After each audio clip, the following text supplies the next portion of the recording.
Bonjour à toutes et tous. Good morning, good afternoon, everybody. First in English, because to remember that, to remind you that there is a little icon at the bottom of your Zoom, and you can choose your language if you want to have the translation. So you can choose either Dutch, I think, and English. Or French. Or French. But French, it's in French, so yeah. So you can choose the language you want. Ok, donc je vais parler en français pour la suite. Merci. Donc je pense que les organisateurs coupent les micros systématiquement de toute façon de tout le monde pour démarrer la présentation. Vous aurez un moment de temps de parole, évidemment, puisque ces ateliers de l'après-midi sont dédiés à de la discussion et du débat autour de questions un peu sensibles. Et ici, ce sera autour de la notion d'impact.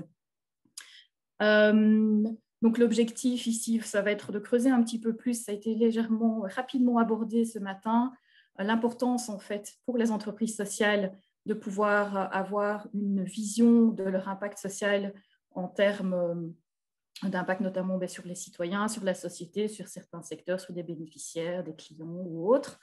Alors, on va surtout aussi avoir l'occasion de débattre de certains termes qui recouvrent des notions assez différentes et qui recouvrent aussi du coup des méthodes d'évaluation assez différentes. Qu'est-ce qu'une mesure d'impact, une évaluation d'impact, comment valoriser l'impact et quels sont en fait les impacts sur l'entreprise, les parties prenantes en termes de poursuite aussi de ses finalités. Voilà, c'est un grand programme. On a surtout envie que vous preniez la parole et que vous donniez votre avis pour avoir des inputs. Donc, les temps de parole seront impartis. Pour l'instant, donc pour la première partie de la présentation, il n'y a pas vraiment de temps de parole prévu, mais n'hésitez pas à communiquer par chat. Les questions seront de toute façon regroupées et synthétisées. S'il y en a beaucoup, il y aura peut-être une sélection. J'en suis désolée, on verra un petit peu aussi à quel point vous êtes curieux ou pas aujourd'hui. Donc, ne levez pas la main pour la première partie, mais utilisez la fonction chat si c'est possible.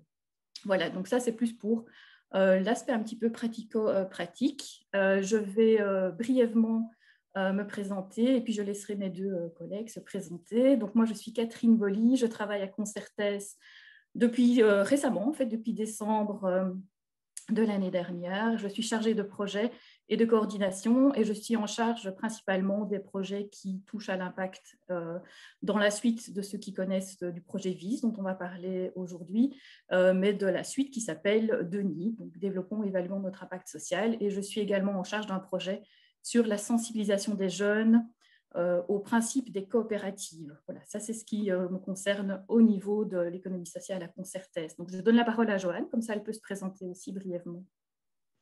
Bonjour à chacune et à chacun. Donc, je travaille à SAWB, qui est une fédération d'entreprises d'économie sociale.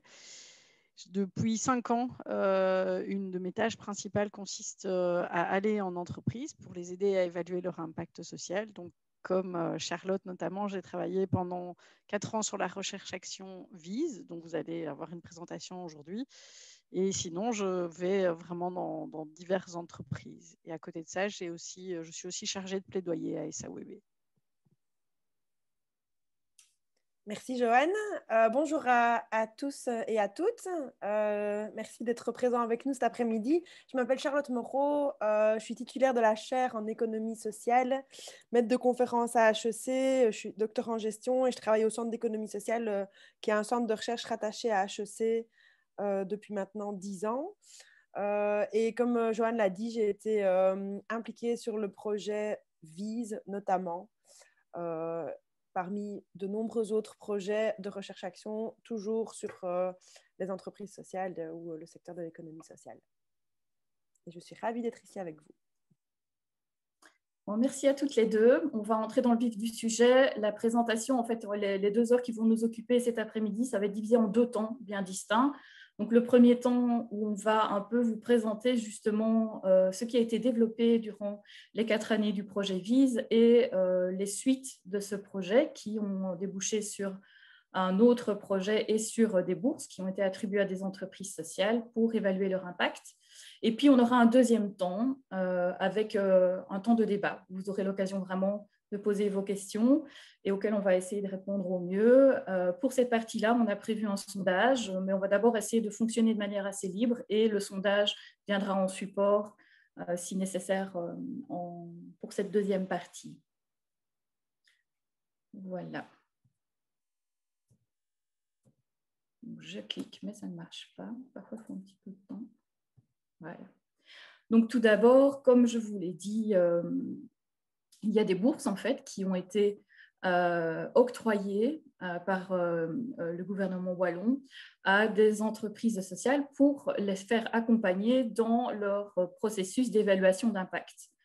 Alors, c'est une chance, en fait, d'avoir ces bourses. Pourquoi? Parce que c'est quelque chose qui n'avait encore jamais été fait, c'est d'aider, en fait, les entreprises sociales à avoir un processus qui leur permet d'évaluer et de valoriser leur impact social. Donc ça, c'est fait évidemment déjà par le passé, mais ici, on a vraiment un financement qui est là pour les aider à financer la mise sur pied de ce dispositif. Alors, 42 bourses, en fait, 43 bourses ont été octroyées, mais au final, 42 entreprises vont être accompagnées et elles bénéficient d'un montant de 4 000 à 25 000 euros qui sont octroyés par la région wallonne. Et qui va accompagner, justement, ce sont les partenaires de ce projet VIS dont on a déjà évoqué le nom, qui ont développé un dispositif d'accompagnement et qui vont pouvoir accompagner ces entreprises sociales dans leur évaluation de leur impact.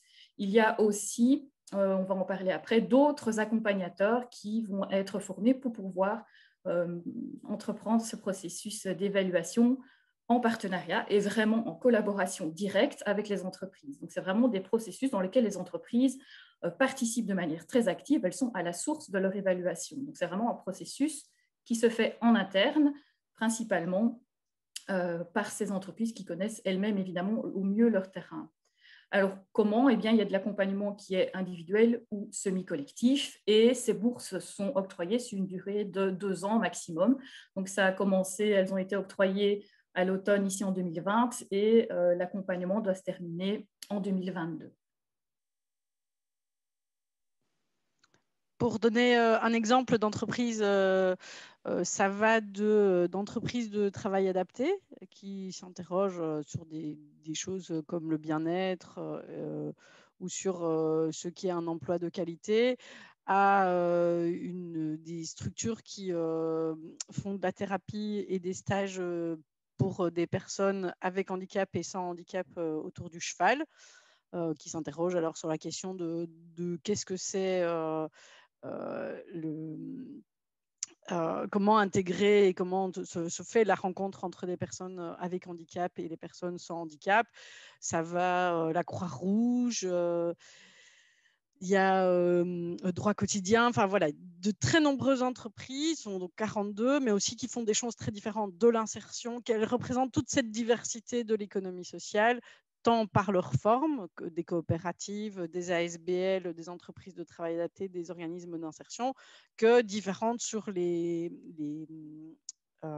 sujets, les secteurs qu'elles touchent, l'insertion, le handicap, l'action sociale, des services classiques, enfin plus classiques d'économie, etc.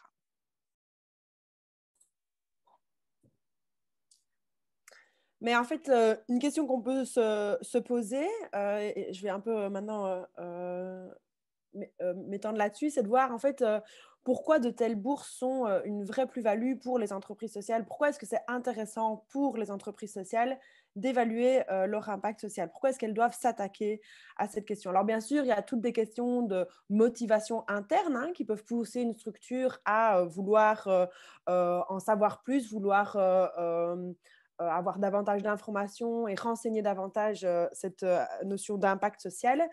Mais il faut quand même bien dire qu'on entend vraiment pour le moment beaucoup parler d'impact social. Or, il y a 10 ans, c'était encore assez peu évoqué. Nous, on a identifié des évolutions dans l'environnement qui expliquent en fait pourquoi est-ce qu'actuellement on parle de plus en plus d'impact social. On les a classifiés en 3 gros éléments. Ce n'est pas du tout exhaustif, mais c'est 3 éléments qui, du coup, poussent en fait les structures à se questionner sur cette notion d'impact social. Le premier élément qu'on identifie, c'est les modalités de financement public avec tout le mouvement de New Public Management qui ont connu beaucoup de changements ces 30 dernières années. On passe de plus en plus maintenant par des appels à projets, par exemple. Le financement public est parfois contractuel, c'est-à-dire qu'il est dépendant des réalisations de l'entreprise. Et donc, les entreprises, elles doivent pouvoir démontrer dans un cadre assez concurrentiel, elles doivent pouvoir prouver les effets qu'elles génèrent, parce que les financements qui sont de facto limités dépendent des performances de l'organisation. Un deuxième mouvement, donc c'est le deuxième point, c'est tout le développement de ce qu'on appelle l'impact investing, la venture philanthropie. Donc tout ça, c'est des nouvelles formes en fait de mécénat par lesquelles des mécènes privés adoptent des postures d'investisseurs et donc ils vont apporter des moyens par différentes formes, des dons, des prêts, des participations de capital. Mais ces moyens sont souvent assortis d'un contrôle, d'une aide au management des entreprises bénéficiaires. Et donc, ils ont souvent recours à des méthodes issues des entreprises classiques privées qui vont importer dans les entreprises sociales, qui du coup doivent pouvoir démontrer leur impact social. On peut penser à la fondation de Pete Colruyt, C2Found, Epic Foundation, ce n'est que quelques exemples. Puis à côté de ça, à côté des fondations, il y a aussi des fonds d'investissement à impact social qui se développent. Je peux prendre l'exemple de Change qui a été développé par Credal. Et ceux-ci, ils vont mettre des capitaux et des talents à la disposition des entrepreneurs sociaux et ils vont chercher avant tout l'impact. Ils vont attendre des structures dans lesquelles ils investissent, qu'elles soient capables de démontrer l'impact généré. Donc ça, c'est un deuxième élément qui pousse les entreprises sociales à se positionner sur cette notion d'impact social. Et le troisième élément, c'est le fait que les entreprises sociales, elles ne sont pas les seules à générer de l'impact social. Et en fait, heureusement, même si ce sont les seuls qui en font réellement leur raison d'être. Mais il y a toutes les entreprises classiques privées qui cherchent aussi à répondre aux enjeux sociaux et environnementaux grandissants.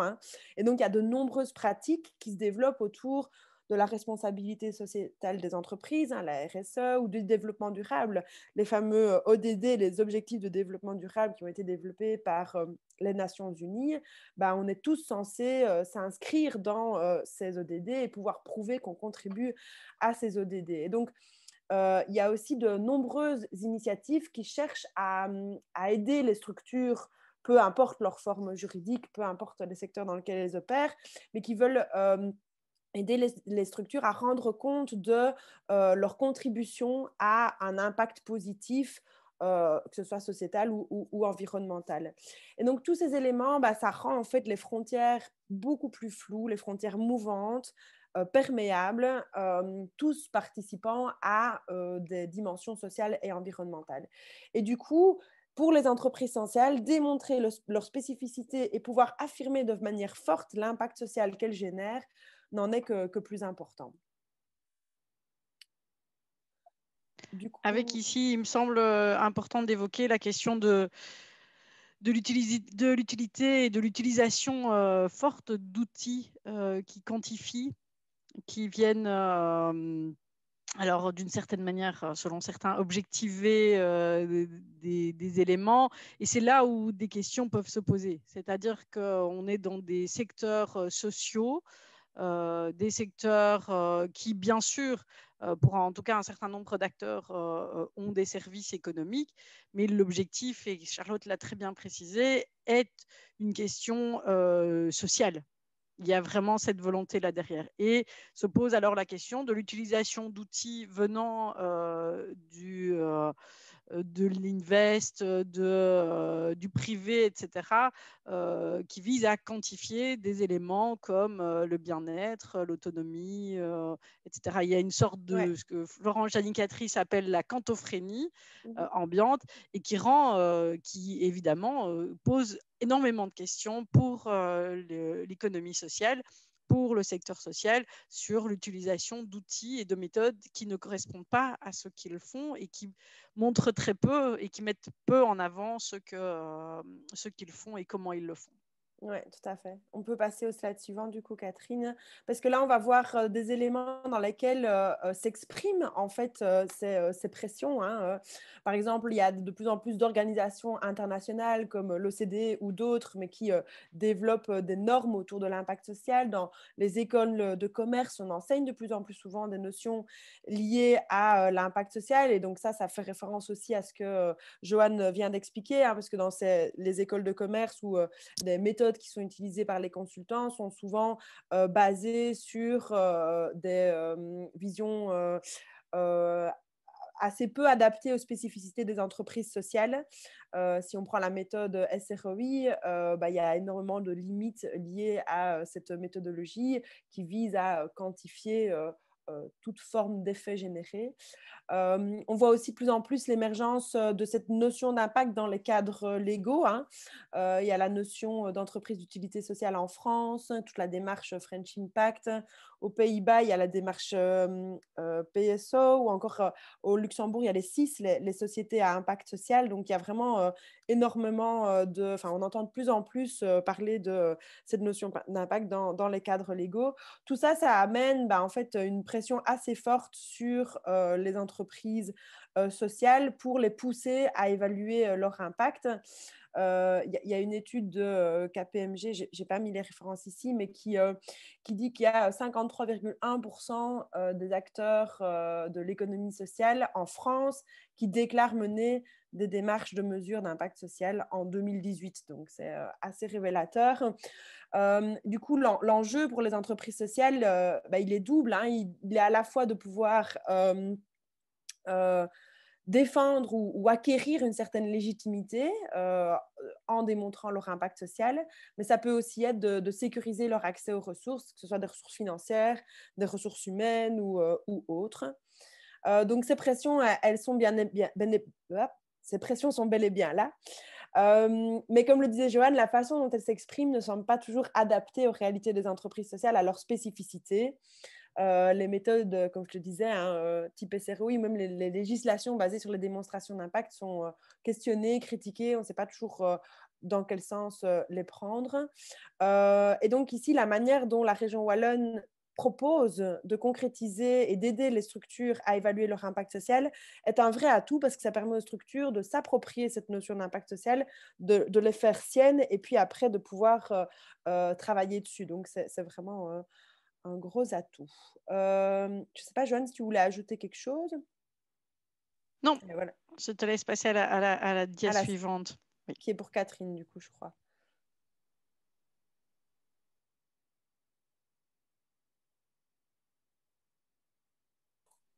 Oui, donc en fait, ce dont vous parlez, Charlotte, était sur cette dia-ci. Ouais. Donc, on avait en effet bien les chiffres. Ah oui, pardon. En exemple, voilà. Mais donc, comme le disait Charlotte, on a la chance de pouvoir maintenant avoir un soutien qui permet de concrétiser une manière un peu finalement différente et qui tienne vraiment compte des besoins du terrain et des entreprises sociales et de leurs spécificités. Et c'est en fait la suite de ce projet VISE dont on parlera, qui est maintenant le projet DENI, Développons et évaluons notre impact social, qui est en fait vraiment un tremplin pour accompagner ces entreprises à les amener à évaluer leur impact social, mais de manière vraiment, j'allais dire, la plus proche possible de leurs besoins, mais qui soit aussi la plus représentative de tous les effets que cela peut engendrer chez eux et en fonction de leurs objectifs à eux. Donc, on peut avoir des dispositifs d'évaluation qui vont se mettre en place de manière assez différente d'une entreprise à l'autre. Et ça, on va avoir des exemples un peu plus loin où on va vous parler un peu plus des spécificités de certaines entreprises, donc en fonction de leur taille, du secteur, du public auquel elles s'adressent, tout ça en fait doit être pris en compte et ne peut être pris en compte que si on ne va pas vers une vision trop standardisée ou quantitative finalement de l'évaluation d'impact. Donc c'est un tremplin. Pourquoi ce projet DENI ? Parce qu'il s'inscrit vraiment dans la perspective de Get Up Wallonia. Donc, on a eu ce matin des interventions de différentes personnalités politiques et donc, qui ont un peu illustré cette volonté de répondre à des besoins par rapport à une situation de crise, mais aussi, surtout d'un point de vue humain, prendre en compte un peu ce qui se passe au niveau de l'environnement, au niveau social. C'est aussi la suite du projet VISE dont on vous parlera. Donc, c'est un projet qui s'est appuyé vraiment sur ce qui a été développé dans un projet transfrontalier qui a eu lieu pendant 4 ans, avec du terrain, de la recherche. Et donc, on a vraiment ici une volonté dans ce projet de nid d'essaimer et donc de diffuser et de rendre le dispositif encore plus, j'allais dire performant, mais c'est peut-être pas le bon mot, mais en tout cas de pouvoir l'appliquer et le rendre disponible pour davantage d'entreprises et leur permettre d'avoir aussi accès à un dispositif d'évaluation de leur impact. Et c'est en lien, en fait, ce projet de nid est vraiment en lien avec l'appel à bourse d'impact social et les 42 bourses dont on vous a parlé en tout début d'atelier qui ont été attribuées aux entreprises sociales et qui sont en train de mettre sur pied ou déjà en train de procéder à un accompagnement de leur évaluation d'impact. Les objectifs en fait, de ce projet se déclinent en 4 axes. Donc, on a déjà parlé, quand vous regardez le point 3, le fait de former des accompagnateurs à la démarche d'évaluation de l'impact social, puisqu'on avait les 4, on a toujours donc dans ce projet-ci les 4 partenaires qui étaient dans VISE, qui sont Atuoi, Aleap, SAWB et CAPES. Donc, ce sont les accompagnateurs qui ont déjà procédé à des accompagnements dans VISE et qui sont ici encore des accompagnateurs pour les entreprises. Mais l'objectif de Denis, c'est de permettre à d'autres opérateurs de devenir aussi accompagnateurs à la démarche d'évaluation d'impact social dans la philosophie qui a été développée dans le projet VISE. Donc, avec cette perspective justement de ne pas prendre, enfin, d'éviter d'aller vers quelque chose qui soit trop généraliste et d'avoir, vous allez voir plus loin, qu'il y a vraiment des étapes dans cette démarche qui sont essentielles pour arriver à une évaluation la plus juste possible. Alors, le premier objectif, c'est aussi de continuer à avoir une communauté d'accompagnateurs et qu'elle vive et qu'elle évolue en fonction des besoins des accompagnements qui se font sur le terrain. Le deuxième objectif, c'est d'allier la recherche au terrain. Donc, ce n'est pas uniquement de l'accompagnement d'entreprises sociales qui se fait, je veux dire, en réponse à des besoins directs. Il y a vraiment une réflexion aussi qui se fait en amont et qui dialogue avec les chercheurs. En l'occurrence, dans Denis, donc c'est Charlotte qui est ici, présente pour le CES à Liège. Et on a aussi dans le projet Denis le centre du CIRTES de Lucien Louvain qui est impliqué au niveau des groupes de travail de recherche-action. Alors, le troisième point, j'en ai déjà parlé. Donc, il y a une formation qui se met sur pied, qui commencera le premier jour, le 22 mars. On vient d'avoir les candidatures, les appels d'offres clôturés pour les formateurs. Donc, l'équipe formatrice est désormais quasiment en place aussi. Donc, tout ça est en train de prendre vraiment effet et de se concrétiser de manière assez rapide. Et nous avons aussi un volet communication où la volonté est aussi de dépasser les frontières belges et d'aller à l'international, de se poser aussi des questions voilà, de comment est-ce qu'on fait pour évaluer cet impact aussi au-delà des frontières belgo-belges. Voilà, donc ça, c'est un objectif plus de communication. Et tous ces axes-là sont vraiment des axes qui vont permettre de développer, de disséminer et de faire évoluer le dispositif sur lequel beaucoup de partenaires ont déjà travaillé finalement pendant 4 ans. Je fais le lien du coup vers ce fameux projet dont on parle depuis le début qui s'appelle VISE et je leur donne la parole à Charlotte. Exactement, merci Catherine, parce que Catherine l'a déjà expliqué, hein, mais en fait les bourses à impact social, elles tirent vraiment, elles capitalisent sur les enseignements qui viennent du projet VISE. Donc le projet VISE, il a duré 4 ans, de 2016 à 2019, en France et en Belgique. Donc c'était un projet Interreg vraiment d'ampleur. Il a mobilisé 21 partenaires qui étaient financés sur le projet, mais aussi de nombreux autres partenaires qui étaient associés. Ces partenaires, c'était à la fois des fédérations, des interfédérations, des chercheurs, des financeurs, etc. Donc, ces acteurs diversifiés, ils ont cherché ensemble à co-construire une démarche pour valoriser, pour évaluer l'impact social des entreprises sociales. Il s'agissait bien de co-construire la démarche pour les entreprises sociales et avec elles. Et donc, au-delà des 21 partenaires, le dispositif a été co-construit avec 68 entreprises sociales testeuses, on les a appelées, c'est-à-dire qu'elles ont bénéficié d'un accompagnement à l'évaluation d'impact social et qu'elles ont réellement participé à la co-construction de cette expérimentation pour évaluer leur impact social et pour du coup faire remonter les infos. Donc, il faut vraiment comprendre que c'est un projet qui a fait totalement construit sur des allers-retours entre ce qui était vécu par les entreprises testeuses sur le terrain, par les accompagnateurs, par la recherche. Il y avait vraiment un dialogue permanent entre ces différents types d'acteurs. Et on peut passer du coup à la slide suivante qui va expliquer que c'est ces allers-retours permanents qui ont permis d'aboutir à des choix forts. Alors, ça n'a pas été de tout repos. C'est une démarche qui a pris du temps, qui a été longue, qui a été laborieuse, avec des moments de tension, des points de blocage à dépasser, mais qui font que finalement, on aboutit à quelque chose qui semble vraiment faire sens pour le secteur et qui permet d'avoir des choix forts qui sont portés par les partenaires du projet. Même si chacun garde ses sensibilités, il y a quand même une vision commune qui a pu être créée. Alors, on ne va pas pouvoir revenir en détail sur l'ensemble des enseignements liés à ces 4 années d'expérimentation. Peut-être, Catherine, tu peux passer à la slide suivante. Mais ça nous semble néanmoins important de pouvoir…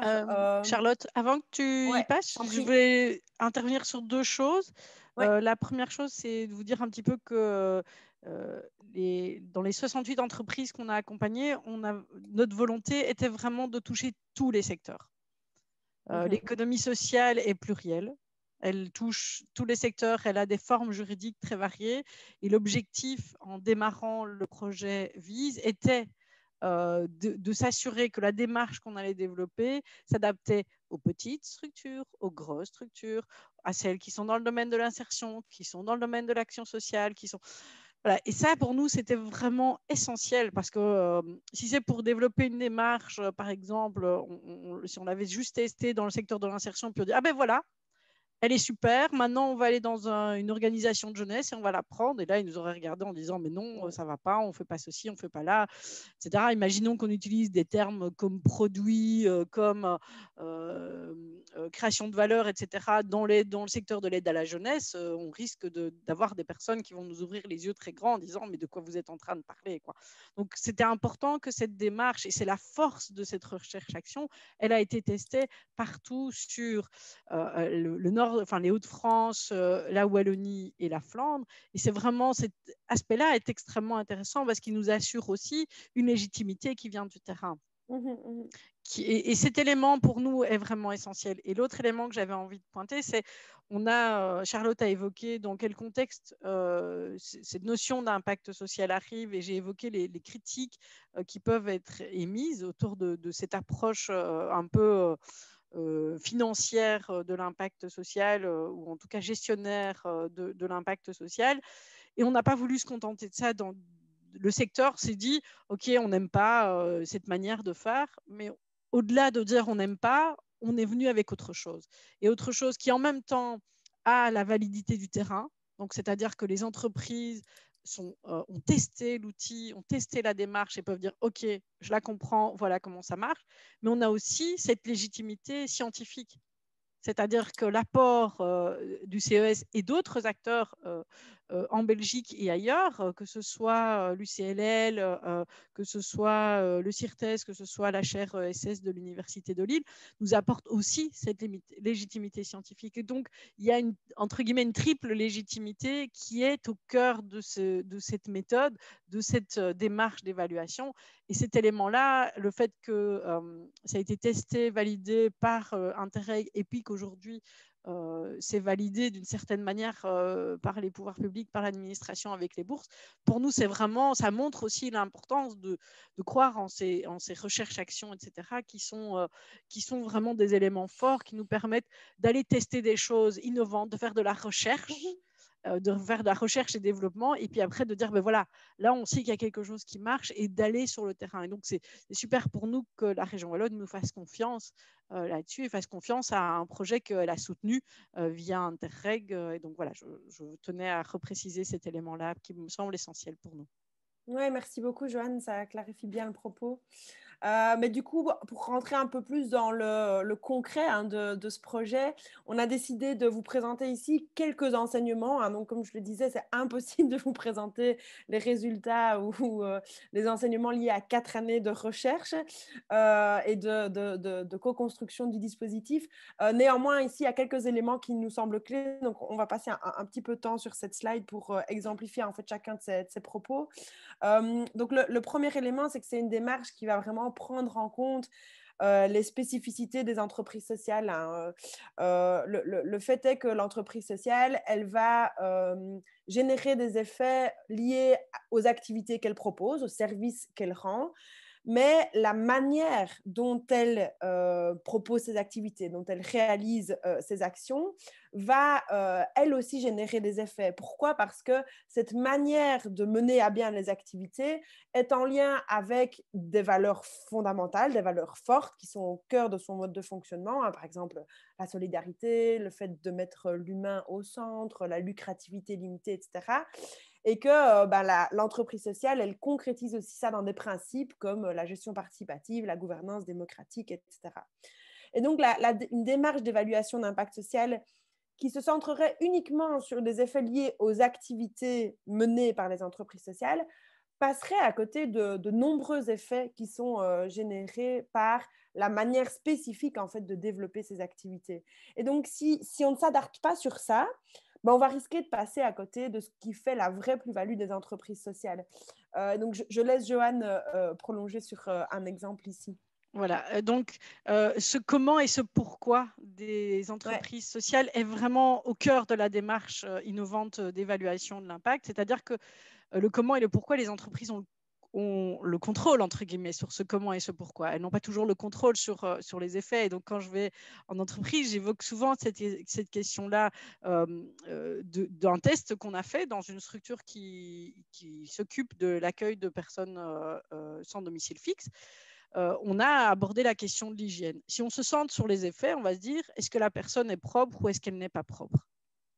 Là-dessus, on a peu de maîtrise. Par contre, en tant que travailleurs sociaux qui sont sur le terrain, entre le moment où la personne n'est pas propre et la personne a une hygiène tout à fait correcte, il y a plein de passages. Il y a d'abord accepter de parler d'hygiène. Il y a le fait de comprendre, par exemple, qu'on ne porte pas les mêmes vêtements en hiver et en été, que garder des vêtements sales a des conséquences sur l'hygiène, etc. Tous ces éléments-là, ce n'est pas quelque chose d'inné, c'est quelque chose qui s'apprend. Et c'est le vrai travail des entreprises sociales. Et donc, notre job et notre manière de percevoir l'évaluation d'impact va se centrer là-dessus, sur déconstruire ces différentes phases, par exemple autour de l'hygiène. Hein, c'est vraiment un exemple concret que je vous donne qu'on a fait, pour pouvoir se dire, ben voilà, est-ce qu'on a travaillé là-dessus? Est-ce qu'on a bien travaillé là-dessus? Parce que le changement d'échelle, il est là, il est dans la capacité du comment et du pourquoi. Si on est centré uniquement sur les effets, on pourra se dire, oui, super, cette entreprise-là a des bons effets. Oui, mais elle ne pourra pas changer d'échelle à partir de là. Elle ne pourra pas reproduire, une autre ne pourra pas se dire, ah ben oui, tiens, ils ont cette méthode qui marche vraiment bien, je vais la réutiliser. En se centrant sur le comment et le pourquoi, on parvient justement à se dire, tiens, pourquoi est-ce que ça fonctionne, pourquoi est-ce que ça ne fonctionne pas? Oui. Alors, ça veut en rien dire que c'est incompatible. Hein. Pouvoir démontrer que X personnes sont devenues propres, ou si je prends un autre exemple dans le secteur de l'insertion, hein, trouver un travail pour des personnes éloignées de l'emploi, en soi, des agences intérim le font aussi, et c'est très bien. C'est juste que les entreprises d'insertion vont le faire d'une façon particulière, en favorisant l'autonomisation, en favorisant l'acquisition de compétences spécifiques, etc. Et donc, ça ne veut en rien dire que rendre compte du nombre de personnes propres ou du nombre de personnes qui ont retrouvé un emploi n'a pas de sens, mais ça veut dire que se contenter de ces résultats-là, c'est largement insuffisant que pour rendre compte de l'effet réellement généré par la structure. Donc ça, D'où c'était le... d'où l'importance vraiment de distinguer mesure de résultat et évaluation d'impact. Les deux ne sont pas du tout mutuellement exclusives, vraiment Ouais, pas. Les non, deux c'est doivent ça. se faire, et ce qui est plutôt problématique, c'est quand on confond. C'est-à-dire que Oui, certains vont faire de l'évaluation d'impact et ils font de la mesure de résultat et ratent cette dimension d'évaluation d'impact qui est extrêmement importante tout autant que la mesure de résultat. tout à fait. Ouais. Donc ça, c'était un des premiers constats, c'est qu'il est vraiment nécessaire de pouvoir prendre en compte les spécificités des entreprises sociales dans ce comment et ce pourquoi. Et qu'il ne faut pas passer à côté pour pouvoir rendre compte de ce que génère réellement comme effet l'entreprise sociale. Un deuxième élément qui était intéressant à souligner, c'est la diversité des motivations.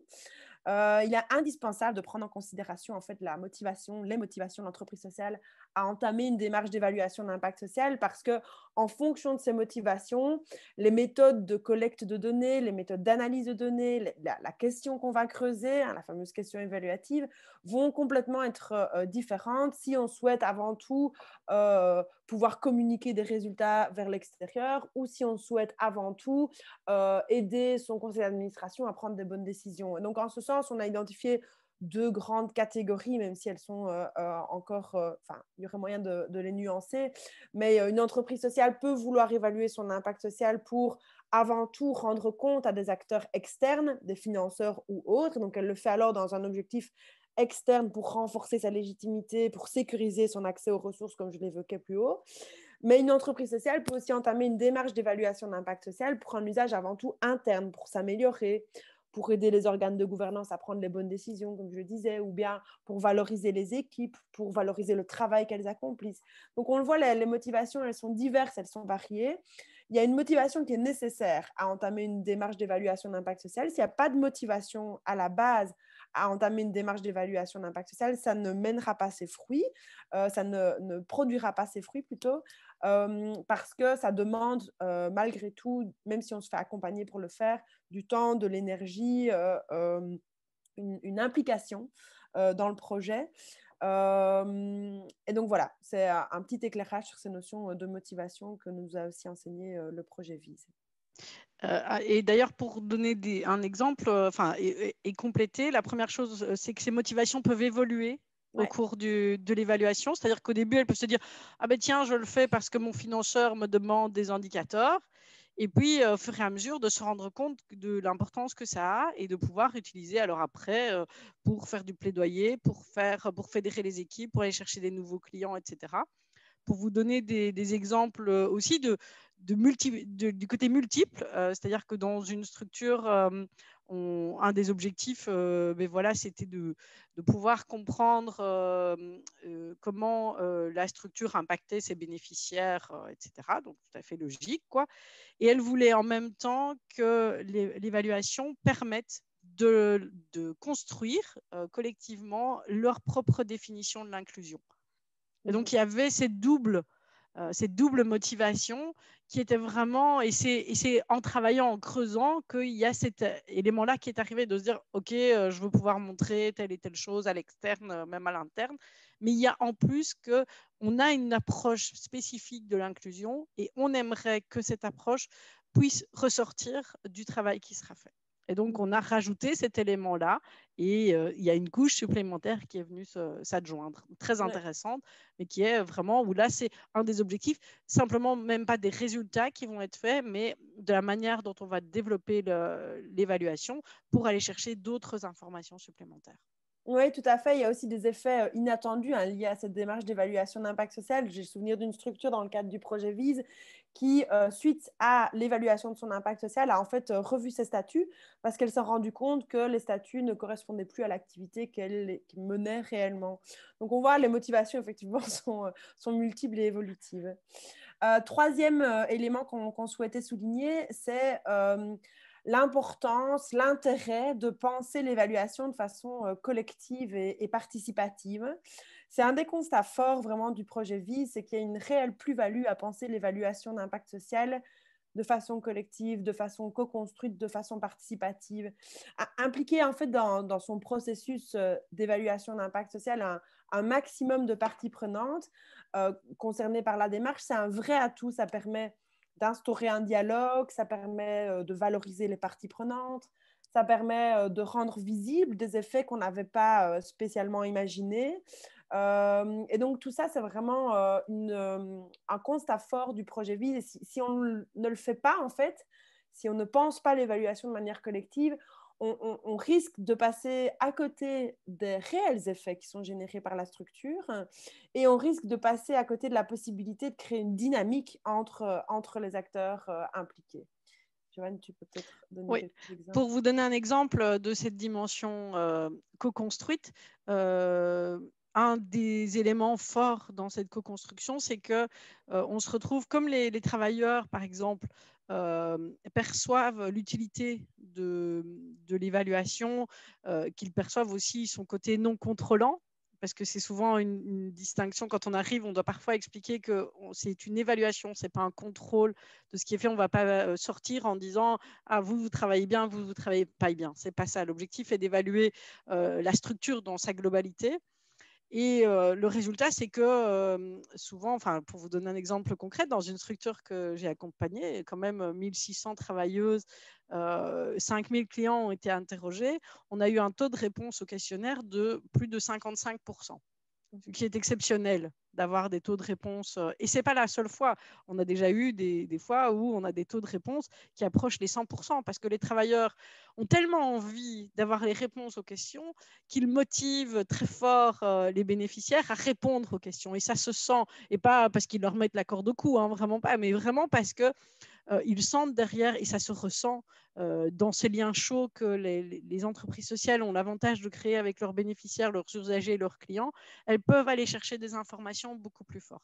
L'autre élément qui est extrêmement important dans cette co-construction, c'est la montée en compétences. Cette phrase, on l'aime beaucoup à VISE. Hein. On ne fait pas seulement la démarche d'évaluation pour faire une démarche d'évaluation. On veut aussi permettre aux entreprises sociales de monter en compétence sur l'évaluation et sur l'impact social pour pouvoir aussi prendre en main de plus en plus ces démarches d'évaluation. Et donc, il n'y a pas un sachant qui vient apporter un savoir. Il y a un accompagnateur, une accompagnatrice en l'occurrence, hein, qui vient sur le terrain, qui aide à co-construire une démarche d'évaluation et qui fait en sorte au maximum que l'entreprise s'autonomise sur cette démarche d'évaluation. Et donc, c'est aussi la volonté derrière de pouvoir s'autonomiser autour de ces démarches d'évaluation. Oui. Un autre exemple que j'avais envie de donner, c'est une structure accompagnée dans le cadre du projet VISE qui, grâce au fait qu'elle est impliquée, c'était un élu local en fait, hein, c'était en France, un représentant du territoire, il l'avait impliqué dans la démarche d'évaluation d'impact social et ils se sont rendus compte des faits qu'ils n'imaginaient pas du tout générer. Et donc, ils ont conscientisé qu'ils avaient un rôle de dynamiseur de la vie associative sur le territoire dont ils n'avaient pas du tout conscience, quoi. Et donc ça, je trouve que c'est des éléments aussi intéressants. Et puis, Joanne l'a bien souligné, mais c'est vrai que ça peut vraiment, par les taux de réponse hein, aux enquêtes que vous avez menées, mais il y a aussi eu dans le cadre de VISE des retours d'acteurs, de travailleurs qui disaient c'est la première fois qu'on me laisse la parole, que je me sens autant impliquée sur un projet collectif, etc. Et donc voilà, ça c'est vraiment, ça permet beaucoup, quoi. Je me souviens vraiment d'une entreprise qui, quand j'ai été présenter le rapport final, j'ai 2 travailleuses qui se sont mis à pleurer parce qu'elles ont dit « tu as mis des mots sur notre travail qu'on fait depuis 3 ans ». Et ça, évidemment, ça montre cette importance de l'approche collective de l'évaluation d'impact. Évidemment, c'est beau. En plus d'être beau. En plus. Un quatrième enseignement qu'on souhaite souligner, c'est prendre le temps de choisir la question évaluative. C'est-à-dire que en fait, les entreprises sociales génèrent des effets qui sont multiples, qui sont multiformes, qui sont vraiment nombreux. Et donc, il est impossible pour une structure d'évaluer l'ensemble des effets qu'elle génère. ou alors elle s'inscrit alors dans un processus d'évaluation d'impact social constant, mais même il est nécessaire pour cadrer une démarche d'évaluation d'impact social de faire des choix et de pouvoir se limiter. Et donc prendre ce temps-là de choisir ce sur quoi on va travailler est important parce que pour faire ce choix, il y a d'abord un temps de diagnostic en quelque sorte où on va ouvrir la boîte noire de l'entreprise, voir son mode de fonctionnement, quelles activités elle mène pour répondre à quelle mission sociale, sur quelles ressources elle se base, avec quels partenaires elle l'amène, pour quels effets espérer. Et donc ce temps-là de diagnostic pour par après prendre une décision en connaissance de cause, a vraiment révélé tout son intérêt et toute son importance dans le cadre du projet VISE. Il y a énormément de structures qui, après cette première étape, on vous détaillera après les 3 étapes du dispositif, mais il y a énormément de structures qui, après cette première étape, ont déjà amené des changements dans leur manière de faire, ont déjà pu identifier des effets générés. Et donc, il y a déjà énormément de choses qui se passent en fait lors de cette première étape et lors de ce choix de la question évaluative. Et donc, voilà, souvent dans la plupart des démarches d'évaluation d'impact, c'est quelque chose qui est peut-être moins central dans la démarche. On va plus vite aller vers collecte, analyse de données, etc. Et ici, une des spécificités de l'approche VISE, c'est vraiment de prendre ce temps suffisant pour faire le diagnostic de l'existant et ça et ça a énormément de vertus. Ouais. Charlotte l'évoquait, elle a déjà évoqué, donc certaines structures changent leur statut, et il n'y en a pas qu'un, il y en a plusieurs. On en connaît plusieurs qui l'ont fait. Mais c'est aussi un temps, pour vous donner un exemple vraiment concret qui date de la semaine dernière, j'étais dans une structure, entreprise de travail adapté. On travaille sur cette question évaluative pour le moment et on sait que ce temps de question évaluative, ce temps vraiment de diagnostic va être essentiel aussi pour bien comprendre le public auquel on va être confronté. Je ne peux pas arriver dans une entreprise de travail adapté et dire « Ok, je vais faire un questionnaire sur Google Forms et on va l'envoyer le lien par Internet. » Ben non, si je fais ça, je n'aurai pas de réponse. Parce que le public est vraiment un public tout à fait spécifique. Donc, ce temps formel et informel nous donne énormément d'informations aussi pour être sûr que la méthode de récolte de données qu'on propose soit le plus adapté à la réalité et prenne en compte des questions, y compris de traduction français, néerlandais, allemand, anglais parfois, on a déjà eu le cas, mais aussi ce n'est pas la même chose. Si on a des personnes en situation de handicap, il faut être sûr que ce qu'on prévoit, certaines ne vont pas pouvoir rester assis pendant 1 heure pour faire un entretien. Elles ne vont pas comprendre, elles ne vont pas savoir lire, écrire. On a des enfants, etc. Qu'est-ce qu'on fait? Et pour ça, on doit vraiment prendre le temps et s'assurer que il n'y a pas que, entre guillemets, que la vision du management qui soit prise en compte, mais aussi celle du conseil d'administration, celle des stagiaires, des usagers, des clients, des bénéficiaires et aussi des travailleurs intermédiaires. Être sûr d'avoir une vue la plus complète possible pour être sûr que l'entreprise auquel on s'adresse se passe tel que tout le monde l'aperçoit et pas seulement d'un certain angle de vue. Oui, tout à fait. Merci Joanne. Du coup, ça nous mène assez naturellement à un 5e enseignement lié au processus. Et vous l'avez compris, mais en fait, dans le cadre de ces démarches d'accompagnement d'impact social, il y a non seulement le résultat, ce à quoi on va aboutir, les effets qu'on va pouvoir démontrer, etc.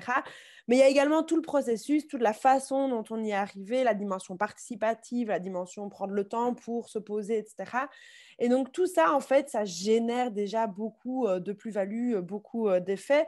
Un des exemples que j'ai en tête de structure qui a modifié ses statuts, c'était suite à la première étape, donc à ce diagnostic.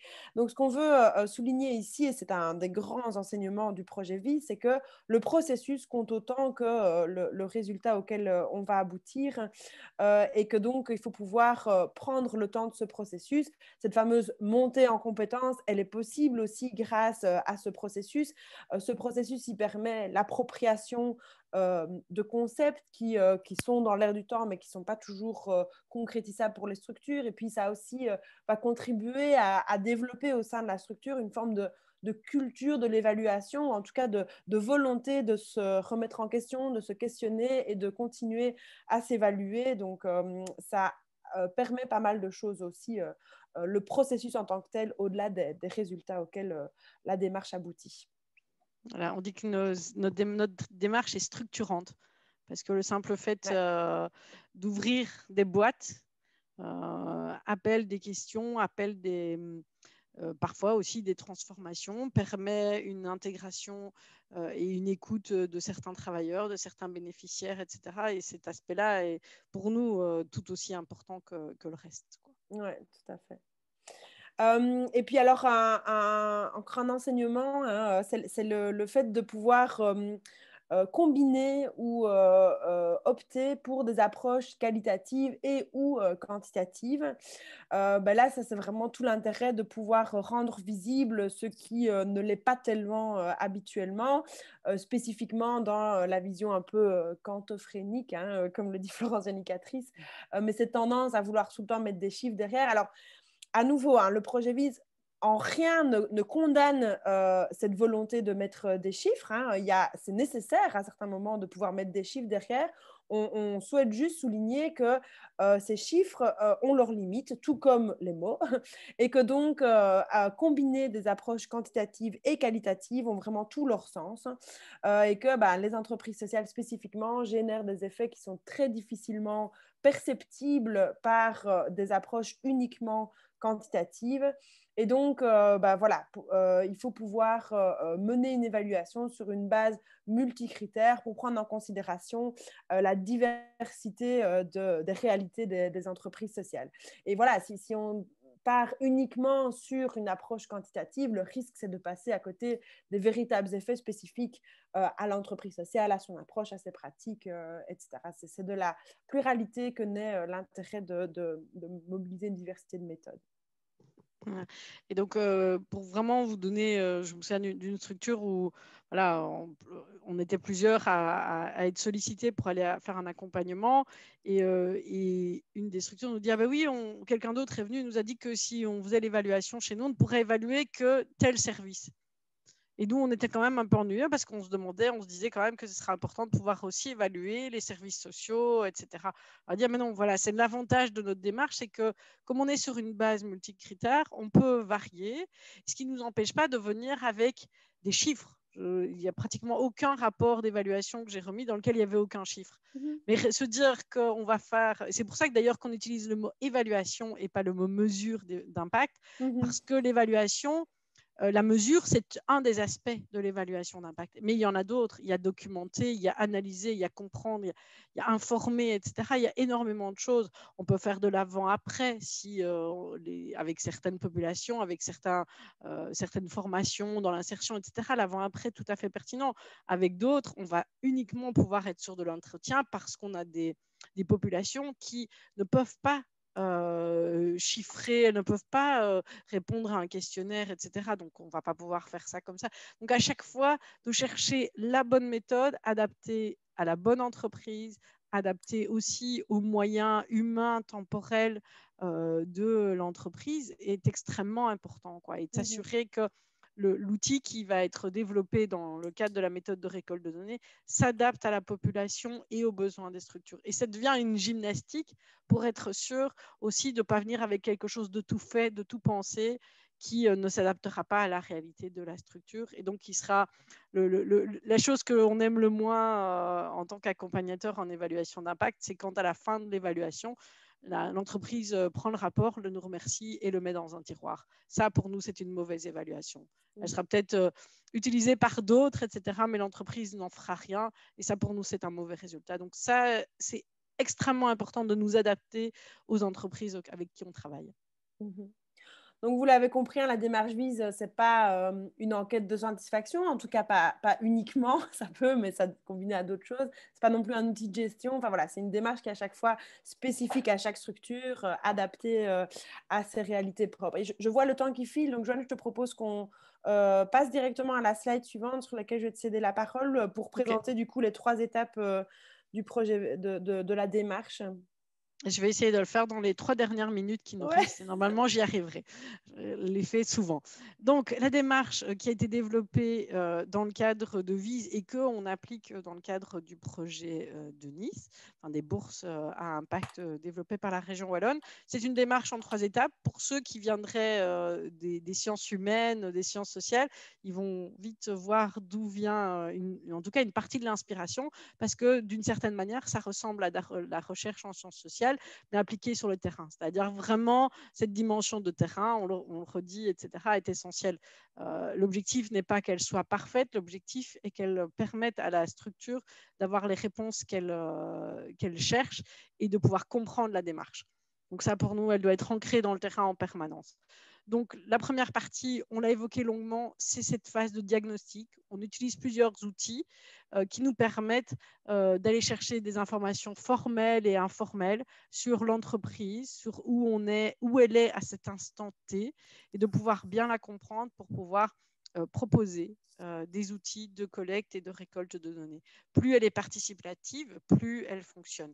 Pour vous donner un exemple très concret, alors c'était en dehors de VISE, mais c'est quand même intéressant, on l'a fait avec la Fédération des scouts et on a fait 37 temps de focus group en plein confinement, hein, donc ça a été fait virtuellement. Mais voilà, il est possible de le faire avec des immenses structures et puis il est possible de le faire avec 3 personnes autour de la table parce qu'il y a 3 travailleurs. Donc vraiment, pour vous dire, ce temps de diagnostic est essentiel et dit énormément de choses, tant pour l'entreprise que pour l'accompagnateur. Deuxième phase, c'est ce temps de construction de l'outil de récolte de données et de collecte de données. De nouveau, c'est co-construit. Ce n'est pas l'accompagnateur qui va dans son bureau et qui développe son questionnaire, son guide d'entretien, etc. Non, c'est développé, co-construit avec, si possible, des bénéficiaires, avec des travailleurs, avec le management, avec des membres du conseil d'administration, etc. Tous ceux qui peuvent intervenir dessus viennent et disent les questions qui les intéressent, les questions qui vont leur permettre de comprendre quel est leur métier, comment ils le font et là où ils génèrent des impacts.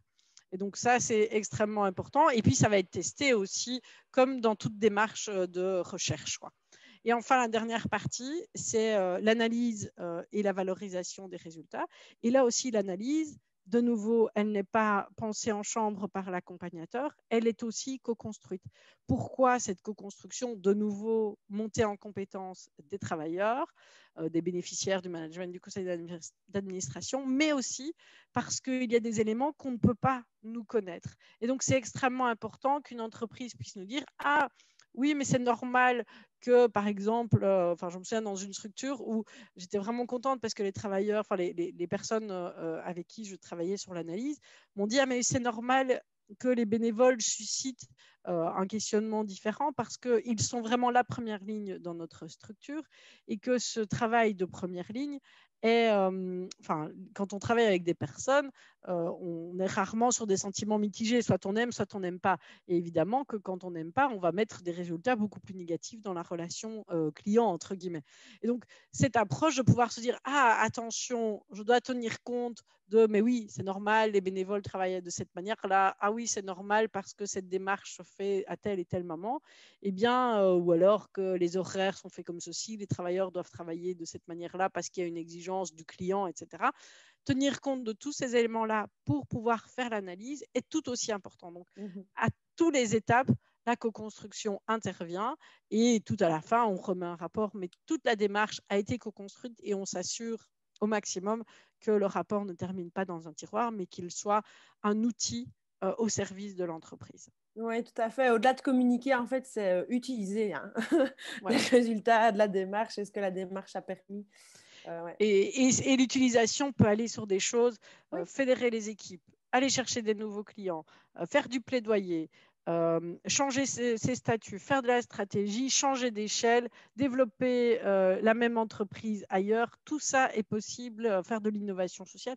Tout ça sont des choses qu'on a déjà vues se faire à partir du travail d'évaluation, de notre approche de l'évaluation de l'impact social. Oui, tout à fait.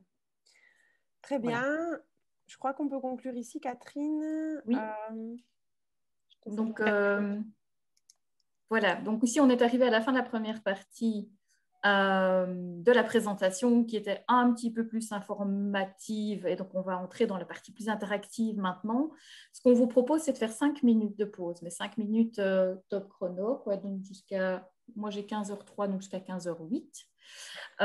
Et pendant ces 5 minutes de pause, de penser aux questions que vous avez envie, aux commentaires, aux réactions que vous avez envie de nous soumettre. Et on aura un premier temps de partage après cette pause à partir de vos réactions. Voilà. Et puis, à partir de là, on verra si on entre sur des questions plus précises pour stimuler un petit peu le débat. Voilà. On verra un petit peu comment les choses se passent en fonction des questions et des réactions que vous aurez après ces 5 minutes de pause. Pour vos réactions, on vous propose d'utiliser le chat et de lever la main. Comme on n'est quand même pas énormément, ceux qui auront une réaction peut-être en levant la main pourront prendre la parole, activer leur caméra, ce sera beaucoup plus convivial. Voilà, donc ça c'est un petit peu au niveau technique. Je vous propose qu'on se retrouve maintenant dans 5 minutes. Merci, à tout à l'heure. À tout de suite.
Je me permets de demander à Charlotte et à Laurent si vous avez des réactions. Pas de questions qui sont arrivées pour l'instant par chat. Je ne vois rien pour le moment. Non, il n'y a rien. Donc Charlotte, tu relèves les questions en français et moi, celles en néerlandais, ça va pour toi ou Ouais, parfait. Ok, pour savoir. Si tu es débordé, fais-moi un petit signe et je t'aide. Oui, c'est ça. Ça n'a pas l'air hein, pour le moment, mais les Pour gens l'instant, non. réfléchissent, donc c'est bien. Ils sont en pause, ils ont encore 1 minute de pause. Oui, oui, et je les comprends, c'est bien légitime. Oui.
Je pense qu'on va tout doucement reprendre.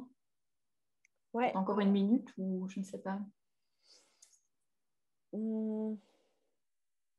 Allez, encore 1 minute. On va dire jusqu'à 10, là. Je regarde chaque fois mon N'hésitez pas, si vous avez des questions, à les écrire dans la discussion. Hein. Questions d'éclaircissement ou questions de fond. Hein. Les deux sont possibles. Et en fonction de vos affinités, hein, si vous préférez écrire, vous écrivez. Si vous avez envie de prendre la parole de manière plus directe, vous pouvez utiliser lever la main et on vous donnera la parole. Je propose qu'on ouvre la séance de questions-réponses et débats. Alors, pour ouvrir la séance, on a une question de Hugo, relayée dans le chat, qui nous remercie pour notre intervention et puis qui demande comment utiliser les données que vous créez pour une analyse qui soit davantage globale.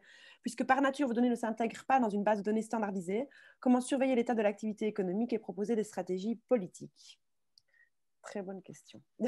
Je ne sais pas, Joanne, si tu veux te lancer ou... Non, vas-y, je ferai après.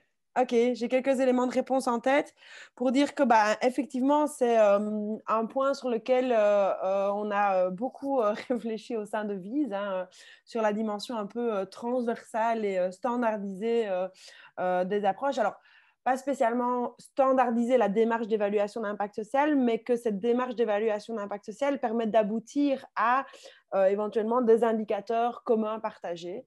Et donc, en fait, il y a certaines entreprises, fameuses entreprises testeuses, hein, entreprises qui ont participé à la co-construction du dispositif dans le projet initial Vise. Le projet étant fini, elles se sont dit, en fait, on fait face à des défis qui sont vraiment les mêmes. On a besoin collectivement de pouvoir renseigner des éléments similaires et pouvoir faire remonter ça plus haut. Et donc, ils ont décidé de continuer à travailler ensemble autour de ces questions d'évaluation d'impact social. Et donc là, typiquement, c'est des entreprises plutôt d'insertion qui voulaient visibiliser tous les effets qu'elles généraient en termes d'autonomisation des stagiaires. Et donc, ils ont collectivement continué à travailler à l'identification d'indicateurs permettant de rendre compte de cette autonomisation des stagiaires. Et donc là, on voit qu'à partir de démarches individuelles, on a une appropriation collective qui est faite de ces enjeux et une volonté de faire remonter ces éléments-là plus haut. Hein. Donc, je crois qu'il y a, alors je ne sais pas exactement où ça en est, mais je crois qu'il y a vraiment une volonté de vouloir faire remonter ces constats-là vers le politique ou vers des financeurs privés pour essayer d'avoir un discours partagé sur des enjeux similaires. Alors, bien sûr, ça, c'est possible. Quand on est dans des secteurs d'activité qui se ressemblent, il faut bien se rendre compte que dans les 68 entreprises avec lesquelles on a co-construit le dispositif VISE, Joanne l'a rappelé, il y avait vraiment une très grande diversité d'acteurs, de secteurs d'activité, de missions poursuivies, de formes juridiques, etc. En France, en Belgique, en Flandre, enfin en Belgique, en Wallonie, en Flandre. Et donc, voilà, ça rend nécessairement un positionnement collectif complet, compliqué. Mais par contre, on croit vraiment qu'en travaillant en sous-secteur, s'il y a une volonté des structures accompagnées, c'est tout à fait possible. Joanne? Oui, je voulais alors justement dire d'abord le point de départ, c'est que l'objectif de ces évaluations d'impact n'est pas justement de se dire ah ben tiens, à partir de là, on va pouvoir faire des grands changements économiques, etc. Par contre, justement, comme Charlotte l'a très bien évoqué, et je voulais donner 2 exemples concrets.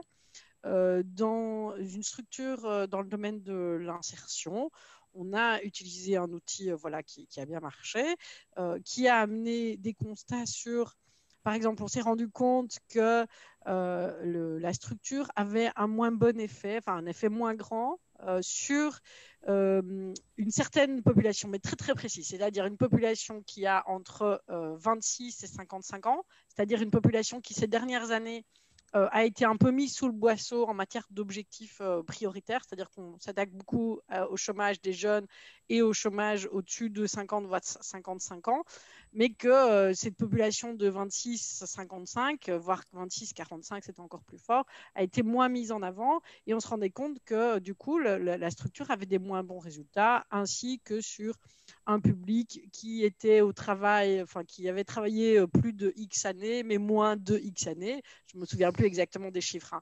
Et de se rendre compte de ces détails-là permettait de se dire, bon, OK, on va creuser. L'objectif était qu'une autre entreprise d'insertion puisse aller refaire pour voir si elle découvrait les mêmes réalités. Parce qu'alors, on peut vraiment affiner et de se dire, OK, pourquoi est-ce qu'on n'arrive pas à toucher ce public-là? Il faudrait peut-être développer des nouvelles méthodes pour ce public-là en particulier. Il faudrait peut-être... Enfin, voilà, donc il y a énormément de choses qui sont possibles de faire, justement, de se dire, tiens, voilà, peut-être que si on l'agrandit à d'autres, on va se rendre compte, en effet, que négliger une population pendant un temps donné peut avoir des conséquences qu'il va falloir rattraper à un autre moment, quoi.